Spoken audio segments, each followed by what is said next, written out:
नमस्कार साथियों, मैं मुकेश यादव आपके अपने चैनल एम के स्टडी पॉइंट पर बहुत बहुत स्वागत है। अगर आप हमारे चैनल पर नए हो तो लाइक कीजिए, शेयर कीजिए और सब्सक्राइब कीजिए, जिससे हमें और एक एनर्जी मिलेगी, जिससे हम और मेहनत से अच्छा अच्छा कंटेंट आप लोग के लिए देने की कोशिश करेंगे। इसके पहले शुरू करने से पहले आज टॉपिक है आपातकाल। इसे शुरू करने से पहले हम कुछ शब्द बोलना चाहते हैं, जैसे कि किसी से जान गया मैं कि वक्त बदलने लगा। किसी से जान गया मैं कि वक्त बदलने लगा।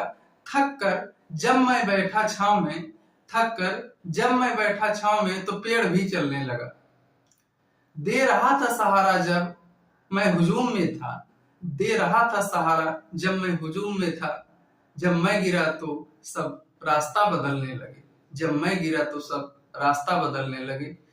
इसी के साथ मैं अपना अध्याय शुरू करते हैं। आज है आपातकाल, और आपातकाल टॉपिक बहुत इंपॉर्टेंट है। कितने प्रकार से होते हैं, किस अनुच्छेद में, किस भाग में शामिल किया गया है, इसमें क्या क्या प्रावधान है। लगभग 352, 356 और 360, इस तीनों आपातकाल से लगभग अगर क्वेश्चन देखा जाए तो 10-10 क्वेश्चन बन सकता है, और सभी क्वेश्चन पे आज चर्चा करेंगे। देखते हैं आपातकाल।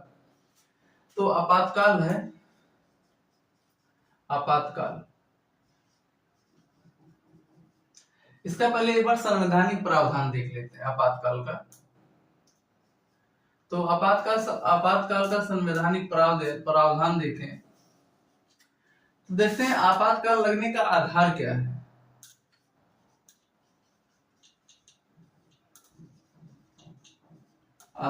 है।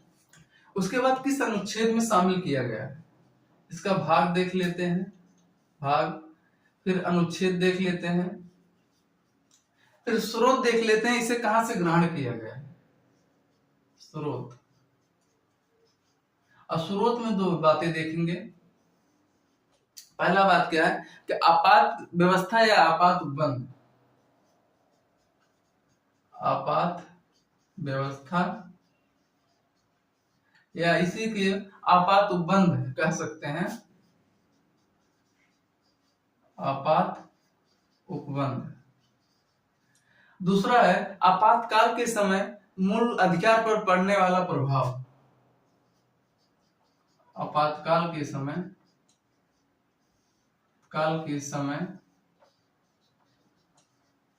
मूल अधिकार पर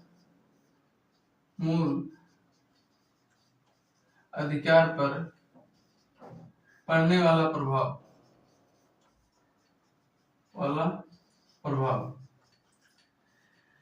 अब तीसरे अगली बात देखते हैं कि आपातकाल के प्रकार। आपातकाल का प्रकार। अब इसमें देखते हैं, पहला है कि आपातकाल का आधार क्या है, किस आधार पर आपातकाल लगाया जाता है। देखिए, आपातकाल 3 आधार पर लगाया जा सकता है: युद्ध, बाह्य आक्रमण या सशस्त्र विद्रोह।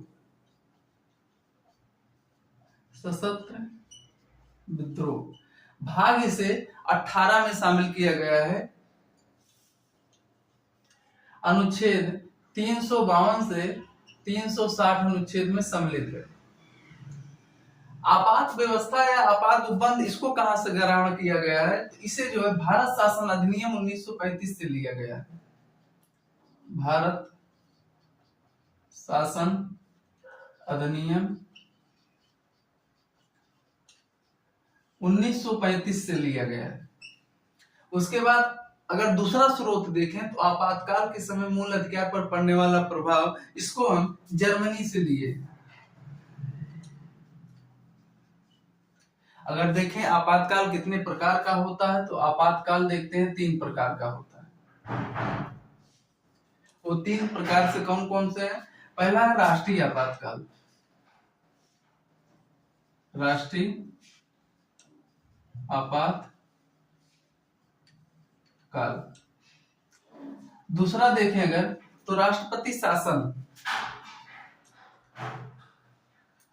राष्ट्रपति शासन। और तीसरा है वित्तीय आपातकाल। वित्तीय आपातकाल। अब देखते हैं राष्ट्रीय आपातकाल अगर देखें तो अनुच्छेद 352 में सम्मिलित है। अगर वही राष्ट्रपति शासन देखें तो राष्ट्रपति शासन आर्टिकल 356 में सम्मिलित है। अगर वित्तीय आपातकाल देखें तो ये जो है आर्टिकल 360 में सम्मिलित है। ये तीनों अनुच्छेद मोस्ट इंपॉर्टेंट है। हर आपातकाल से लगभग 10 से 12 क्वेश्चन बनता है और सब देखते हैं, विस्तार से चर्चा करते हैं। अब इतना तो हो गया। क्या ये सशस्त्र विद्रोह शब्द है, क्या ये मूल संविधान में था? नहीं था। इसे 44वें संविधान संशोधन 1978 के माध्यम से शामिल किया गया। इसके अगर देखा जाए तो ये तो संविधान संशोधन के माध्यम से सशस्त्र विद्रोह शब्द शामिल किया गया। इसके पहले क्या था? आंतरिक अशांति था। आंतरिक अशांति के स्थान पर, आंतरिक अशांति के स्थान पर इसी का प्रयोग करके 1975 में इंदिरा गांधी जी ने राष्ट्रीय आपातकाल लगवाया था, जो कि 1975 में लागू हुआ था। इसी शब्द का उसके बाद जो संशोधन करके इसमें सशस्त्र विद्रोह शब्द जोड़ा गया है। बात यह आती है कि क्या लागू हुआ है। अब देखते हैं इसमें के प्रावधान क्या क्या है। राष्ट्रीय आपातकाल लगने पर मूल हथियार पर क्या प्रभाव पड़ेगा, कौन लागू करता है इसे, क्या एक बार लागू हो जाने के बाद खत्म होता है तो खत्म कैसे किया जाएगा, या बढ़ाना हो तो किसके माध्यम से बढ़ेगा, इस सब पे अब चर्चा आगे करते हैं। तो देखते हैं, जैसे इसमें पहले एक बार देख लीजिए कि आधार क्या है। आधार है युद्ध है, बाह्य आक्रमण, सशस्त्र विद्रोह के आधार पर राष्ट्रीय आपातकाल लागू होता है। भाग 18 में इसे सम्मिलित किया गया, मोस्ट इंपॉर्टेंट है। 352 से 360 अनुच्छेद में शामिल किया गया इसे। स्रोत देखें, दो स्रोत, आपात उपबंध या आपात व्यवस्था को भारत शासन अधिनियम 1935 से लिया गया है। उसके बाद देखें आपातकाल के समय अगर मूल हथियार पर प्रभाव देखें तो इसको जो है जर्मनी से ग्रहण किया गया है। अगर देखें आपातकाल का प्रकार तो आपातकाल 3 प्रकार से टोटल होते हैं। पहला राष्ट्रीय आपातकाल जो आर्टिकल 352 में है, दूसरा है राष्ट्रपति शासन 356 में है, और तीसरा है वित्तीय आपातकाल जो आर्टिकल 360 में है। टोटल 3 बार राष्ट्रीय आपातकाल लगा हुआ है।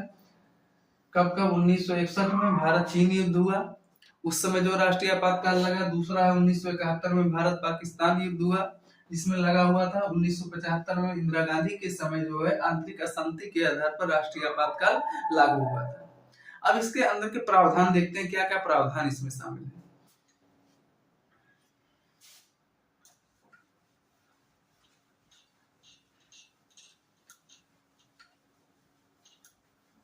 अब प्रावधान देखते हैं।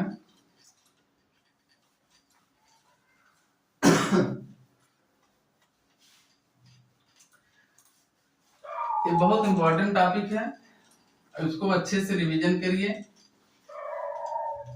और क्वेश्चन सॉल्व करिए।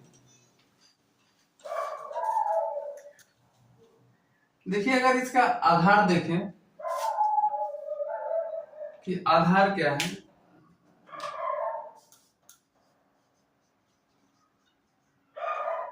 आधार क्या है, कौन लागू इसे करता है, कौन लागू करता है। उसके बाद देखें कि लागू होने के बाद इसका विस्तार कैसे होता है।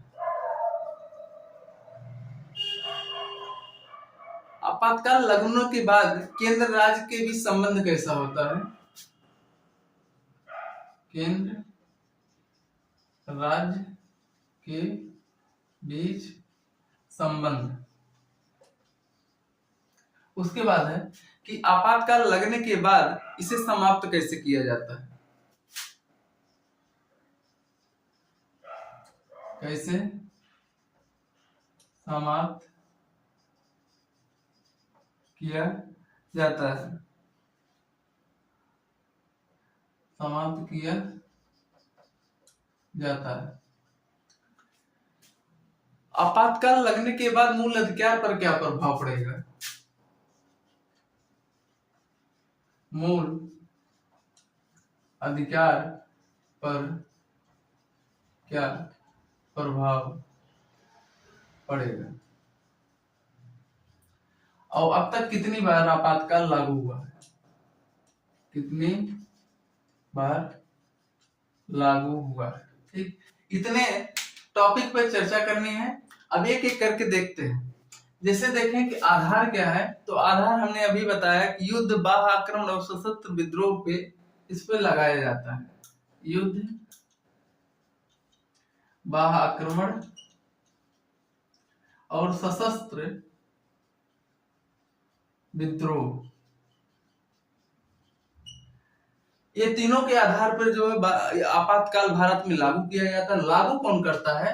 लागू राष्ट्रपति मंत्रिमंडल की लिखित सलाह पर इसे जो है लागू करते हैं। मंत्रिमंडल के राष्ट्रपति मंत्रिमंडल के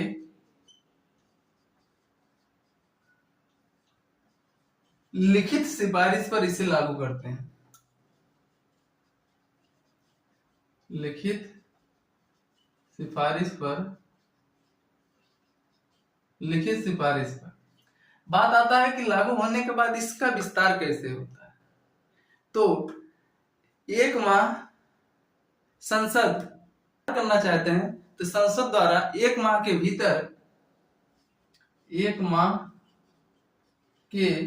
भीतर संसद द्वारा इसे पारित करना होगा। संसद द्वारा इसे पारित करना होगा।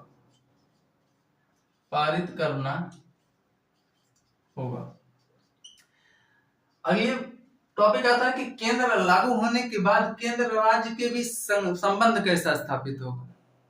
तो संघात्मक ढांचा जो है भारत का, वो एकात्मक ढांचे में बदल जाएगा। संघात्मक ढांचा एकात्मक ढांचे में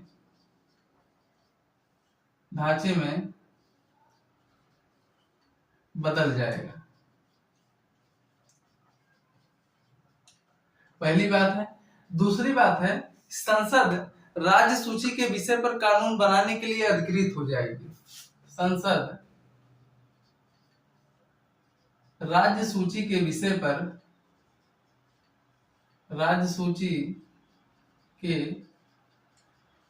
पर कानून बनाने के लिए अधिकृत हो जाएगी। कानून बनाने के लिए अधिकृत हो जाएगी।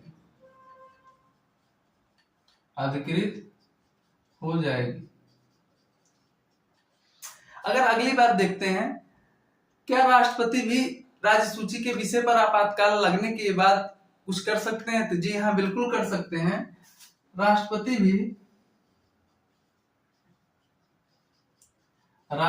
भी आपातकाल लगने के बाद राज्य सूची के विषय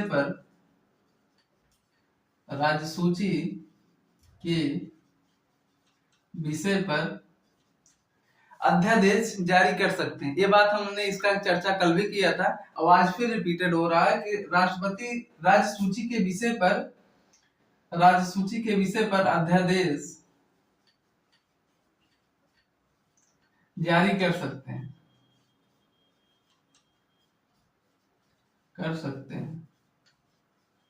अब अगली बात आती है इसमें कि कैसे समाप्त किया जाएगा। क्या एक बार राष्ट्रपति शासन लागू होने के बाद अनवरत समय तक चलता रहेगा? नहीं। अगर पहली बात इसमें देखिए क्या है कि यदि राष्ट्रपति वापस ले लें, आपातकाल को वापस ले लें तो समाप्त हो जाएगा। राष्ट्रपति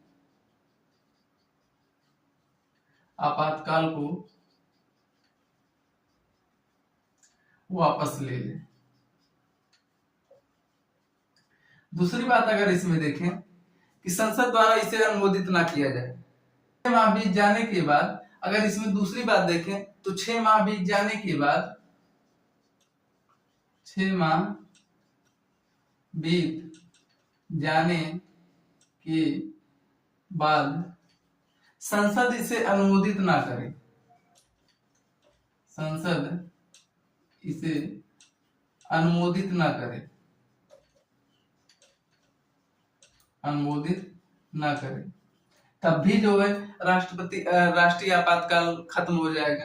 तीसरी इसमें बात क्या है जो कि इंपॉर्टेंट है कि खत्म करना चाहते हैं तो लोकसभा साधारण बहुमत से प्रस्ताव पारित करके भी इसे समाप्त कर सकता है। तो लोकसभा साधारण बहुमत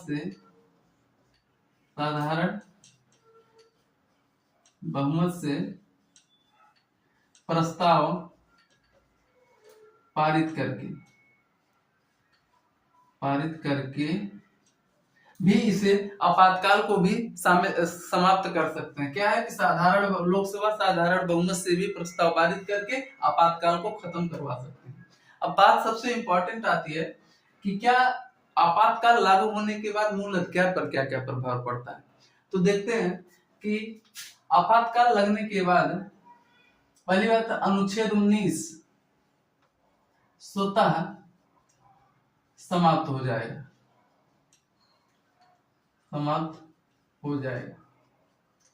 पहली बात है कि अनुच्छेद 19 स्वतः समाप्त हो जाएगा। और अनुच्छेदों की अगर चर्चा करें तो अनुच्छेद 20-21 को छोड़कर, अनुच्छेद 20-21 को छोड़कर राष्ट्रपति सभी अनुच्छेद को निलंबित कर सकते हैं, सभी अनुच्छेद को निलंबित कर सकते हैं। इंपॉर्टेंट है कि अनुच्छेद 19 तो जैसे राष्ट्रीय आपातकाल लागू होगा अनुच्छेद 19 स्वतः समाप्त हो जाएगा। दूसरी बात है कि राष्ट्रपति 20-21 को छोड़कर, क्योंकि 20-21 प्राण एवं देह की स्वतंत्रता है तो उसको व्यक्ति के लिए ये जरूरी है, इसको छोड़कर राष्ट्रपति सभी अनुच्छेद को चाहे तो निलंबित कर सकते हैं, उनकी इच्छा पर निर्भर करता है। बात ये आती है सबसे अंतिम बात है कि कितनी बार लागू किया गया। टोटल बताए 3 बार लागू किया गया है, टोटल 3 बार इसे लागू किया। अब देखते हैं क्या है, आधार क्या है, युद्ध है, बाह्य आक्रमण, सशस्त्र विद्रोह। इसे जो है 44वें संविधान संशोधन 1978 में शामिल किया गया है। इंपॉर्टेंट है ये, अपने आप में ये क्वेश्चन ये भी है। दूसरे है कि राष्ट्रपति मंत्रिमंडल की लिखित सिफारिश पर लागू करता है। इसका मतलब कहा जा सकता है कि मूल संविधान में मौखिक रूप से होता था, इसी का उल्लंघन करके 1975 में जो आंतरिक अशांति के आधार पर राष्ट्रीय आपातकाल लागू हुआ था 1975 में इंदिरा गांधी के समय, तो इसी का उल्लंघन हुआ था। उसके बाद इसमें संशोधन किया गया, उसके बाद तब से कहा गया कि इसमें जो है मौखिक रूप से ना करके लिखित रूप से देना होगा, तब जो है राष्ट्रीय आपातकाल लागू होगा। बात यह आती है जो इसमें मंत्रिमंडल, जिसे कैबिनेट भी कहते हैं, तो मंत्रिमंडल शब्द का प्रयोग हमारे संविधान में सिर्फ अनुच्छेद 352 में एक बार किया गया है। यहाँ नोट में लिख सकते हैं कि अनुच्छेद मंत्रिमंडल शब्द का प्रयोग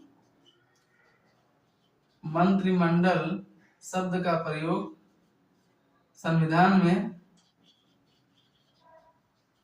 सिर्फ एक बार अनुच्छेद 352 में किया गया है, ठीक किया गया है, और कहीं इसका उल्लेख, मंत्रिमंडल शब्द का उल्लेख और कहीं नहीं किया गया। विस्तार 1 माह या 30 दिन भी दिए देगा, इसको समय जरूर याद रखिएगा क्योंकि समय ही पूछता है।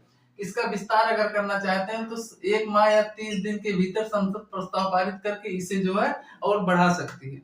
अब एक बार बढ़ने पर लोकसभा का कार्यकाल एक वर्ष के लिए बढ़ेगा। केंद्र राज्य के बीच संबंध देखें तो संघात्मक ढांचा एकात्मक ढांचे में बदल जाएगा। संसद राज्य सूची के विषय पर कानून बनाने के लिए अधिकृत हो जाएगी। तीसरी बात है कि राष्ट्रपति भी राज्य सूची के विषय पर अध्यादेश जारी कर सकते हैं आपातकाल के समय। अगली बात देखें कि कैसे समाप्त किया जाएगा। समाप्त है तो राष्ट्रपति आपातकाल वापस ले ले तब भी जो है समाप्त हो जाएगा।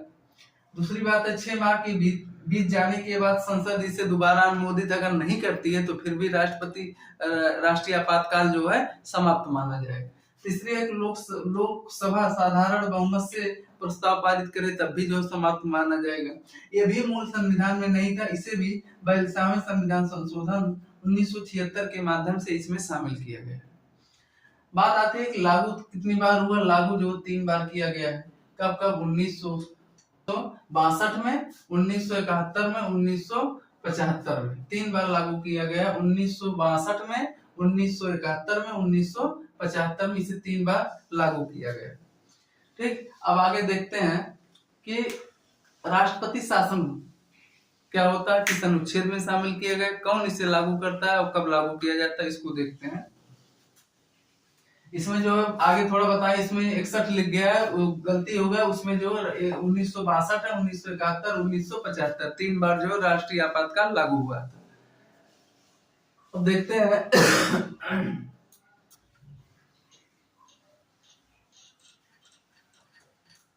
राष्ट्रपति शासन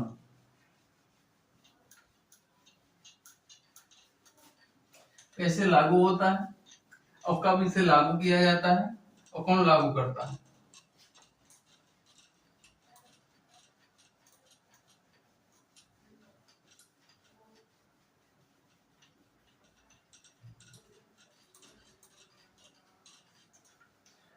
तो राष्ट्रपति शासन जो है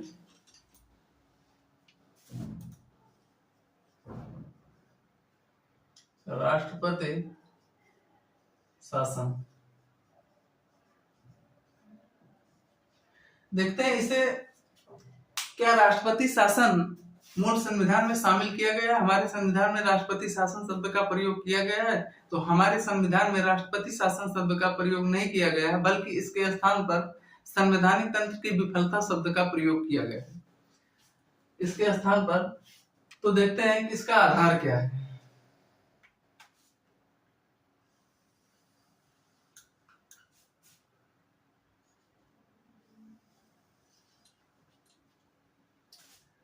आधार क्या है?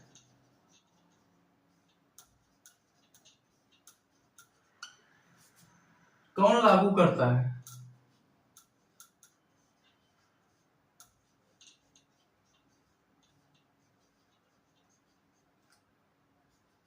इसका विस्तार अगर देखें तो इसका विस्तार कैसे होगा?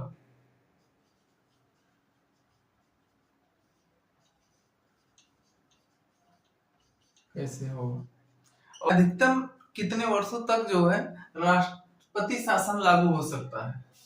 अधिकतम कितने समय तक राष्ट्रपति शासन लागू हो सकता है? शासन लागू हो सकता है। अगली बात इसमें क्या देखना है कि सर्वाधिक बार कहां लागू किया गया है।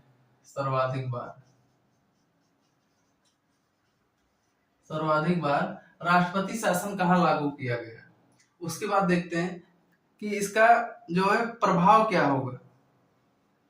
इसका अगर प्रभाव देखें, उसके बाद अगली बात इसमें है कि कैसे समाप्त किया जाएगा, समाप्त कैसे होगा। अब एक एक टॉपिक पे चर्चा करते हैं। जैसे आधार क्या है इसका, तो आधार इसका देखें तो राज्यपाल की रिपोर्ट के आधार पर, या तो राज्यपाल के रिपोर्ट के आधार पर, या राष्ट्रपति को यह समाधान हो जाए, राष्ट्रपति को यह समाधान हो जाए, कि राज्य की संवैधानिक तंत्र विफल हो गई है। राज्य की संवैधानिक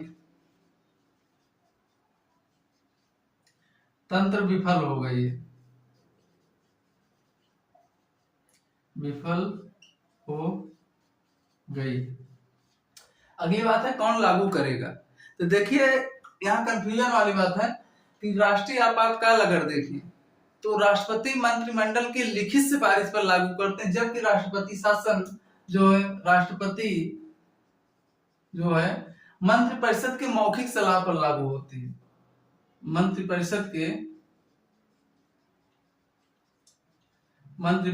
के मौखिक सिफारिश पर लागू होती है।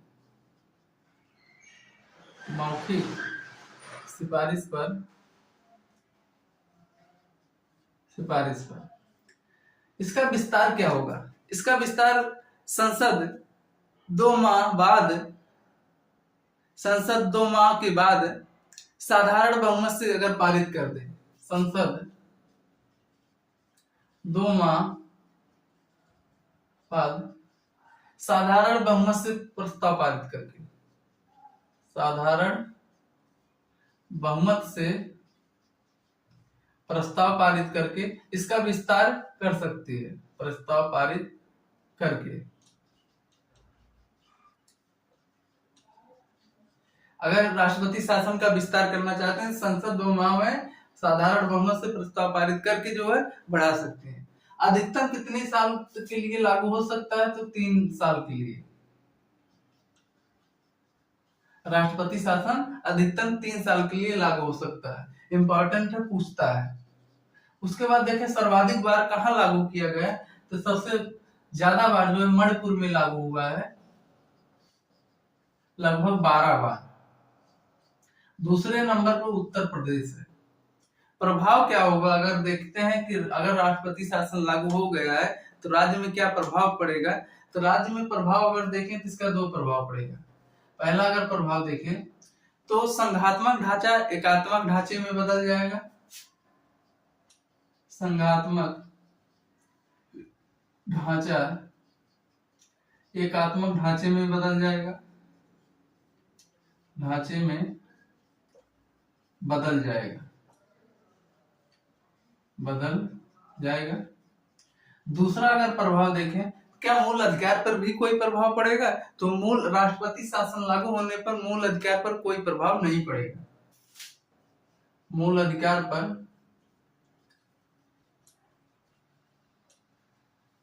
पर कोई प्रभाव नहीं पड़ेगा, नहीं पड़ेगा। दूसरी बात, अगर राष्ट्रपति शासन को क्या एक बार लागू हो गया तो अनवरत समय तक लागू रहेगा? जी बिल्कुल नहीं लागू रहेगा। अगर इसे समाप्त करना चाहते हैं तो अगर पहली बात इसमें राष्ट्रपति जब चाहे इसे राष्ट्रपति शासन को वापस ले सकते हैं, राष्ट्रपति वापस ले सकते हैं, वापस ले सकते हैं। दूसरी बात है, राज्य का उच्च न्यायालय भी इसे राष्ट्रपति शासन को समाप्त कर सकता है, राज्य का हाई कोर्ट भी समाप्त कर सकता है, समाप्त कर सकता है। इतनी बात इसमें इंपॉर्टेंट है, जितना सब लिखा गया सब बात इसमें इंपॉर्टेंट और सब अपने आप में एक एक क्वेश्चन। देखते हैं पहला क्या है कि इसका आधार क्या होगा। आधार अगर देखें तो राज्यपाल की रिपोर्ट के आधार पर यदि राष्ट्रपति को ऐसा लगे कि राज्य का संवैधानिक तंत्र विफल हो गया तो उसके आधार पर राष्ट्रपति शासन लग सकता है, या खुद राष्ट्रपति को ऐसा लग जाए कि उस राज्य का संवैधानिक तंत्र विफल हो गया तब भी राष्ट्रपति शासन लागू हो सकता है। राष्ट्रपति को यह समाधान हो जाए कि राज्य का संवैधानिक तंत्र विफल हो गया है तब भी जो है राष्ट्रपति शासन लागू हो सकता है। कौन लागू करता है? राष्ट्रपति मंत्रिपरिषद की मौखिक सलाह पर, यहाँ मौखिक सलाह पर लागू होता है। जो राष्ट्रीय आपातकाल में क्या था कि लिखित सिफारिश के आधार पर ही लागू होता था, जबकि इसमें मौखिक सलाह पर लागू किया जाता है। अब अगली बात देखते हैं कि विस्तार कैसे, अगर इसका विस्तार और बढ़ाना चाहते हैं राष्ट्रपति शासन को तो कैसे बढ़ाया जाएगा? तो संसद 2 माह बाद साधारण बहुमत से पारित करके इसे बढ़ा सकती है। उसके बाद अधिकतम अगर देखा जाए तो राष्ट्रपति शासन 3 साल के लिए लागू रह सकता है। सर्वाधिक बार देखें तो मणिपुर में सबसे अधिक बार राष्ट्रपति शासन लागू हुआ है। दूसरे नंबर पे देखते हैं तो उत्तर प्रदेश अपना है। उसके बाद प्रभाव अगर देखें तो संघात्मक ढांचा एकात्मक ढांचे में बदल जाता है, और उसके बाद इसमें मूल अधिकार पर कोई प्रभाव नहीं, राष्ट्रपति शासन लागू होने पर मूल अधिकार पर कोई प्रभाव नहीं पड़ता है। जबकि आपातकाल में देखें तो अनुच्छेद 19 स्वतः निलंबित हो जाता है, जबकि 20-21 को छोड़कर राष्ट्रपति चाहे तो मूल अधिकार को निलंबित कर सकते हैं। समाप्त कैसे होगा? राष्ट्रपति चाहे तो वापस ले लेंगे तब भी समाप्त हो जाएगा। अगर राज्य का उच्च न्यायालय भी चाहता है तो राष्ट्रपति शासन को समाप्त किया जा सकता है। ये जो है आर्टिकल राष्ट्रपति शासन अनुच्छेद 360 में इसका प्रयोग किया गया और 356 में राष्ट्रपति शासन शब्द का प्रयोग किया गया है। इसे अगर देखें तो डॉक्टर भीमराव अंबेडकर ने डॉक्टर बी आर अम्बेडकर ने मृत पत्र की संज्ञा दी। मृत पत्र की संज्ञा दी। दूसरी बात देखें, राष्ट्रपति शासन शब्द का प्रयोग हमारे संविधान में नहीं किया गया है। इसके स्थान पर जो है संवैधानिक तंत्र की विफलता शब्द का प्रयोग किया गया है। ठीक है, ये भी पूछता है कि राष्ट्रपति शासन शब्द का प्रयोग किया गया, बिल्कुल नहीं किया गया। इसके स्थान पर आंतरिक अशांति शब्द का प्रयोग किया गया। ये जो राष्ट्रपति शासन में था, इसको आप लोग देख लीजिए। अब एक बचता है राष्ट्रीय वित्तीय आपातकाल, जो कि वित्तीय आपातकाल देखते हैं क्या है।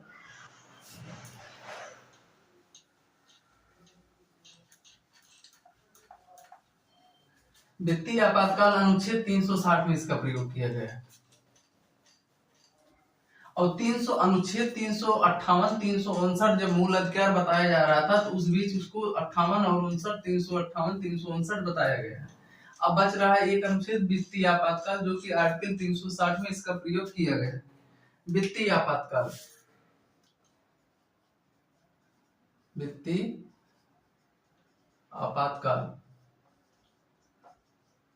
अनुच्छेद 360 में इसका प्रयोग किया गया है। ठीक, अब इसको देखते हैं, इसके कैसे लागू किया जाएगा, लागू होने के बाद मूल अधिकार पर क्या प्रभाव पड़ेगा, कैसे इसे समाप्त किया जाएगा, कौन इसे लागू करेगा। उसके बाद जो है देखते हैं किस अनुच्छेद में इसका प्रयोग किया गया है। देखते हैं एक एक करके।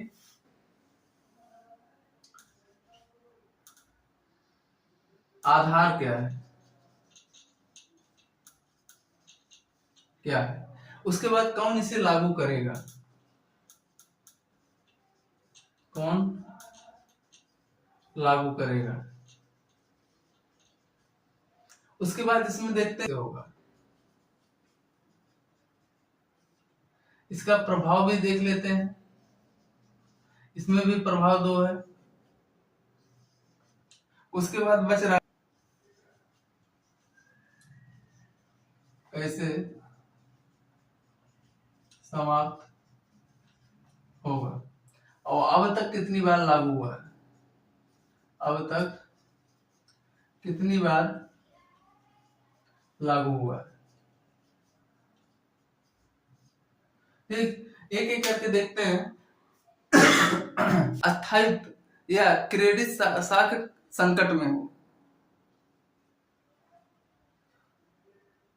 जब वित्तीय अस्थायित्व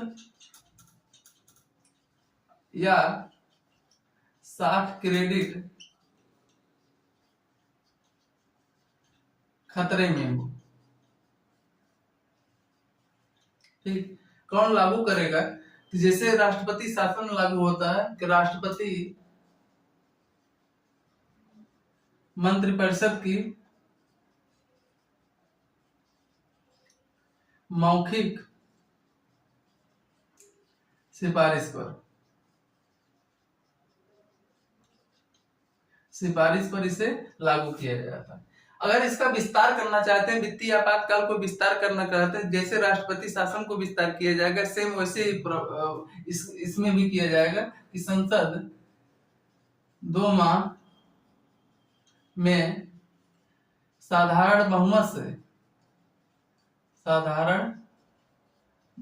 से प्रस्ताव पारित करके इसे बढ़ा सकते हैं। प्रस्ताव पारित करके बात आती है कि इसका प्रभाव क्या होगा। तो संघात प्रभाव में है, अगर पहला प्रभाव देखिए, केंद्र राज्य के बीच संबंध क्या होगा। केंद्र राज्य के बीच संबंध देखें तो केंद्र राज्य के बीच संबंध होगा कि राज्य का धन विधेयक जो होगा वो राष्ट्रपति की पूर्व अनुमति के बाद ही, सहमति के बाद ही पारित होगा। राज्य का धन विधेयक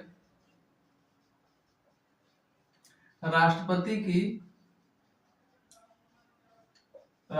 के पूर्व अनुमति के बाद ही लाया जाएगा। पूर्व अनुमति के बाद लाया जाएगा। ठीक, उसके बाद दूसरा अगर प्रभाव इस पे देखते हैं तो दूसरा प्रभाव वित्तीय आपातकाल लागू होने के बाद दूसरा इस पे प्रभाव क्या है, तो इसमें क्या पड़ेगा कि मूल अधिकार पर अगर देखें तो मूल अधिकार पर कोई प्रभाव नहीं पड़ेगा। मूल अधिकार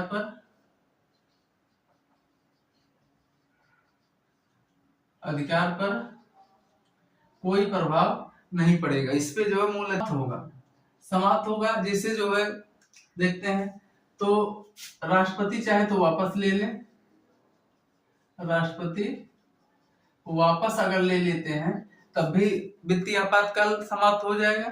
अगर संसद 6 माह बाद अनुमोदित ना करे,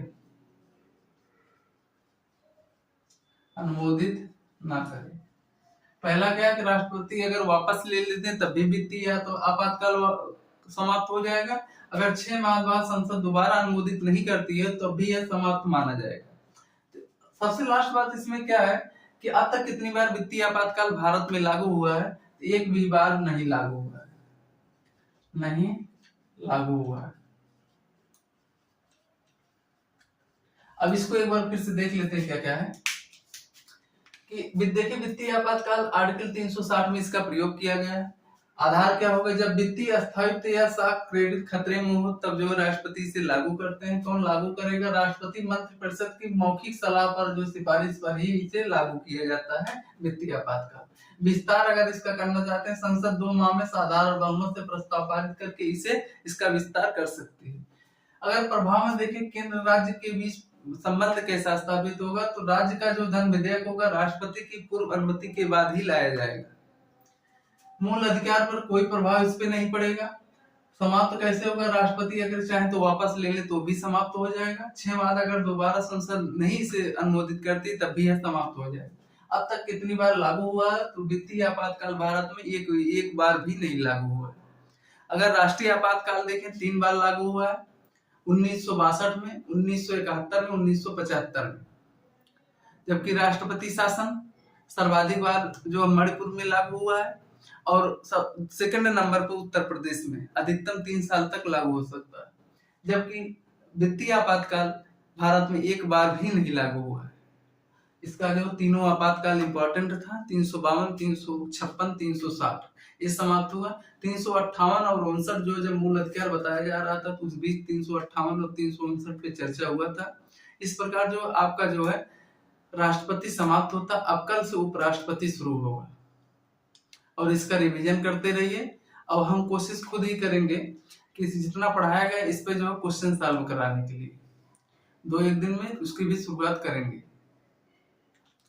और वीडियो को अगर आप चैनल पे नए हो तो वीडियो को लाइक कीजिए, शेयर कीजिए और सब्सक्राइब कीजिए, जिससे हमको भी थोड़ा एनर्जी मिले और हम भी और उत्साह के साथ अच्छा कंटेंट देने की कोशिश करें। अब कल से उपराष्ट्रपति शुरू होगा।